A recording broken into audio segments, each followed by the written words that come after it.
Okay, so I'm mostly making this video because my family and I are sick and it's really easy to edit these things. So is like tabletop wargaming just basically glorified dice games? Let me explain what I mean by a dice game. Like, you know those ones like in gambling places, like in James Bond and stuff, where they get the dice and they throw it and they roll it? Like crabs?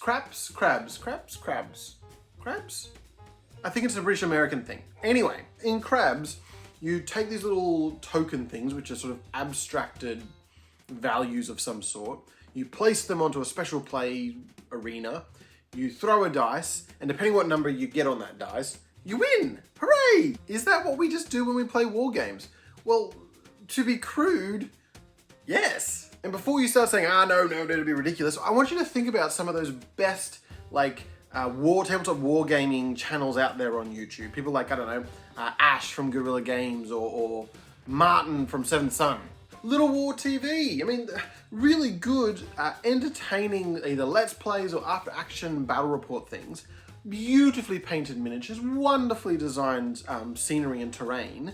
And yet you spend the vast majority of some of those videos just looking at dice trays and looking at the results. That's where the drama is, after all. So when it comes to like the main gameplay loop of these war games, yeah, it is often the dice or deck of cards, if you like, randomly flipping up results, and we have abstracted out through the rule set that whatever results you get is a good thing.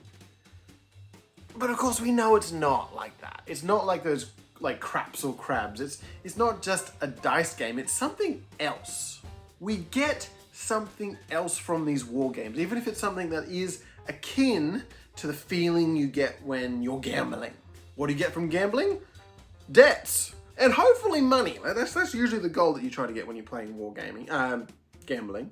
But there's something else we get from gambling. There's that thing that makes us like psychologically get hooked into these things, rightly or wrongly. It's that feeling of winning, but not necessarily winning from, I don't know, a state of mastery or skill, but rather you've got this gut instinct. You've just got this feeling in you that this time number 9's gonna be lucky. Like, it hasn't come up in a while, but number 9, I swear number 9 is gonna pay out in this next roll. That's completely irrational.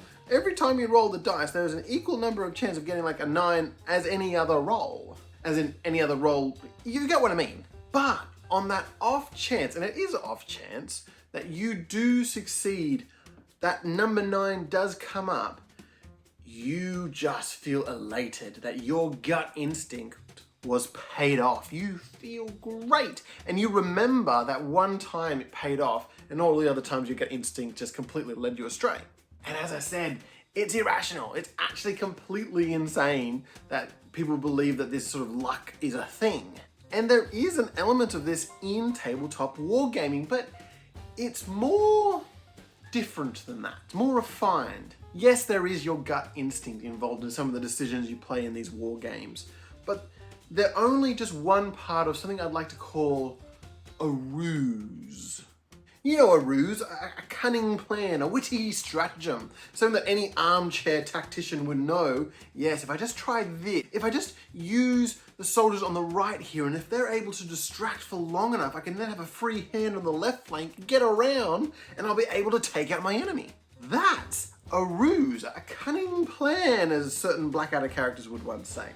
And we love it when we see that ruse pay off. It's completely random. Like that battalion trying to hold off everybody else, they might be able to hold down everybody else, keep them pinned. Maybe they'll only hold down one other unit. Maybe they'll hold down nobody. It's up to the dice. It's completely random, like a normal dice game. But there are a few other moving parts, and when it comes off, when you succeed and get those soldiers around the flank and they do claim a victory, you feel like Napoleon. Like you've just pulled off this cunning stratagem that shows that you were strategic enough and gutsy enough and had enough follow through in order to succeed in defeating your opponent. Which of course highlights one other important element in tabletop wargaming. It is often communal, where things like craps and crabs, yes, you can have other people placing bets all over the place. When you roll that dice, it's just you and fortune. That's all you've got. But in wargaming, you are battling wits, pitting yourself against an opponent, and you feel like you're versing them, and you are, rather than versing the dice.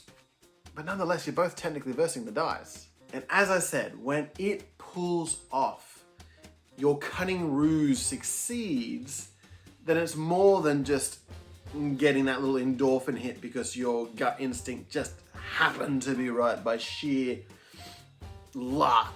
No, in tabletop wargaming, you succeeded because you had a plan and the luck of war was on your side and your ruse worked.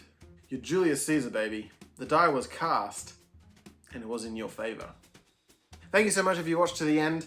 Like I said, I made one of these videos because I am unwell and my family's unwell, so nothing bigger like I normally try and do more often than not. But again, thank you so much for watching. If you enjoyed this, please like and subscribe. Bye.